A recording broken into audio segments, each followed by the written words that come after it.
Hello guys, good morning. So karon di nga buntag kay magklase na punta sa ALS or Alternative Learning System.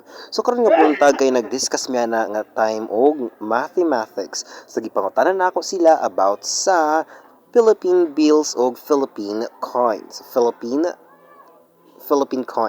So ako silang gipangutana kung unsay lang na hinumduman niadtong niagi kaysa niadto pa manggong niagi amo nang gi-discuss.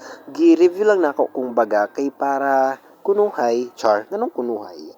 Para na sila'y akong gitest ang ilahang kahibalo kung huna-huna bagid sila og naabagid sila natun-an. Og anyways guys, kay sure ko nga nakahibalo pod sila og na sila nahinumduman kay nakatubag man sila kung unsa ang piso sign og ang centavos. So mao to siya guys, in the next episode nag-proceed di ay mi ana guys nga morning, nag-proceed mi ana nga buntag sa lain nga topic. Pero about ra gyapon sa math kay need kaayo sa mga kabataan sa learners nga makabalo og unsaon pag iha para dili sila malimbungan ug importante pod gyud sa ilaha nga makabasa guys. So mao to nagpadayon ko sa akong discussion, gipasabot nako sa ilaha kung unsa ang kalainan sa Philippine peso og ang centavos guys. So mao na among topiko this morning. So pasensya na kayo mo kung dili ko ka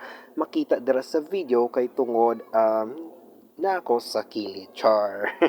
Charot lang guys. So anyways, sobrang napaka-active ko po talaga dyan guys. Sobrang active kayo ko diya guys. O ipakita pa na ako sa ila ang sample, ang mga coins, yung mga Philippine bills. So kung may tawag Philippine bills guys, mao na siya ang mga papel nga kwarta which is 20 pesos, 50 pesos, and papunta po sa 1,000 pesos. So ndira na pod mi sa centavos guys. Kung maingon kita nga centavos, mao na siya ginakuan nga dili ra makaabot og piso, di ba? So C plus unsay tawag ana nga na may baglis nga C.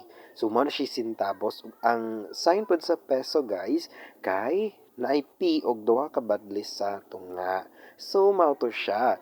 So since nakasabot na ang mga student nako guys, nagpadayon mi og discuss guys sa lain nga topiko which is ordinal numbers. So ang amuang topiko ana guys kay ordinal numbers. So ang pagkaka-arrange sa mga butang-butang or pwede ra pod mga pag-arrange pagkasunod-sunod sa mga tao. So itong example akong gi-example ani guys kay ang mga